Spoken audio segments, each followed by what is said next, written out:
ఎప్పుడు మొదలైందో తెలుపగల తేదీ ఏదో గుర్తించేందుకు వీలుందా? ప్రణయం ఎవరి హృదయంలో ఎప్పుడు ఉదయిస్తుందో గమనించే సమయం ఉంటుందా?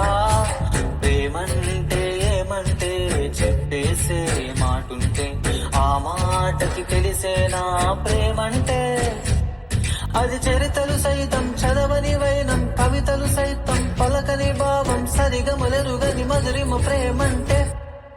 దరిదాడే ఉరకలు వేసే ఏ నదికైనా తెలిసిందా తనలో ఈ ఉరవడి పెంచిన తొలి చినుకేదంటే? సిరిపై ఎగిరే వరకు చేనుకు మాత్రం తెలిసిందా తనలో కనిపించే కలలకు తొలి పిలుపేదంటే?